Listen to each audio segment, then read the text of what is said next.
तो welcome everybody. ये वाला जो है वो एक गॉस क्वाड्रेचर का मैं आपको एक प्रॉब्लम से समझा देता हूँ। तो जैसे देखो कि पहले थोड़ा सा बता दे रहा हूँ एल्गोरिथम कैसा होता है कि अगर इंटीग्रेशन में आपको कोई भी ऐसा फंक्शन दिया गया हुआ है जो कि ए से जो है वो बी तक आपका वैल्यू निकालना है, और उसमें जो है वो आपको पहले जो है वो ले लेना है कि जो small a is equals to minus a plus B. तो आपको जो है पहले ये निकालना है कैपिटल ए और बी। ओके, कैपिटल ए और बी आपको निकालना है। ओके, जो कि बी माइनस ए बाई 2 और capital B equals to A plus B by 2। Okay, और उसके बाद जो है वो आपको ऐसे कुछ लिखना है फाइनल ये वाला equation I g is equals to a into g of minus A by root three plus B plus g of a by root three plus B. तो ये दो चीज़ आपको याद रखना होना चाहिए। ओके, तीन चीज़ जो कि मैं अभी मार्क कर दे रहा हूँ आपको। देखो, एक, अगर ऐसा फंक्शन दिया गया हुआ है तो आपको ए बी ऐसे निकालना है और आई जी का वैल्यू ऐसे निकालना है। ओके, अब इसमें जो है वो देखो एक प्रॉब्लम आपको यहाँ पे दिखा दे रहा हूँ कि suppose g t is equals to t cube plus t cube sine t है। ओके, जो कि माइनस पाई से पाई दिया गया हुआ है। तो आप पहले ए और बी निकालोगे कैसे, A is equals to B minus A by 2 और B is equals to A plus B by 2। तो ए का वैल्यू आपको पाई आ गया, बी का वैल्यू 0 आ गया।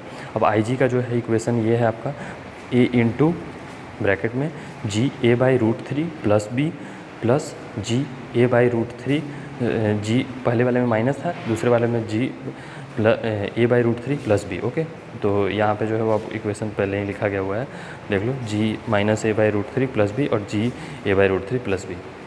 तो इसमें आपको वैल्यू पुट कर दो।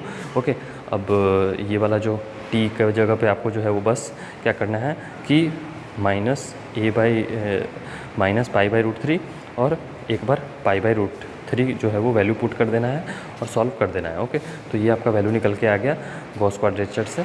और आपको एक और एग्जांपल बता देता हूँ कि फॉर सपोज ऐसा कुछ फंक्शन है जो कि एक सर्कल का क्वाड्रेंट है, जो कि आपको 0 से 1 तक निकालना है कि इसका वैल्यू कितना आता है।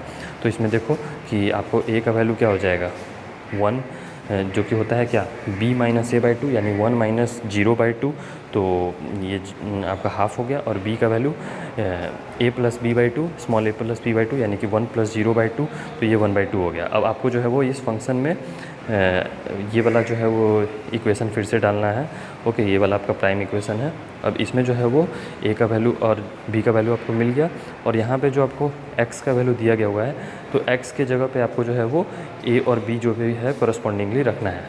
ओके, तो ऐसे मैंने रख दिया। ओके, और उसके बाद आपको ये सिंपल सा कैलकुलेशन करना है और आपको ऐसे फाइनल आंसर निकल के आ जा रहा है। तो आप इसे चाहे तो मीन्स नॉर्मल इंटीग्रेशन से भी सॉल्व कर सकते हो, लेकिन अगर कोई ऐसा फंक्शन मिल जाए जिसे नॉर्मल इंटीग्रेशन से सॉल्व करना मुश्किल है, ओके, जैसे ये वाला function sine T cube sine T, तो ये वाला फंक्शन को जो है वो अगर आप ग्राफ ये सबसे बनाना चाहोगे तो नहीं बन पाएगा, लेकिन गॉस क्वाड्रेचर से बहुत आसानी से आपको एरिया निकल के आ जा रहा है। Okay, so thanks for watching the video. इसको ऐसे टैकल करते हैं गॉस क्वाड्रेचर को, तो इसका जो स्टेप्स आप ज़रूर याद रखना।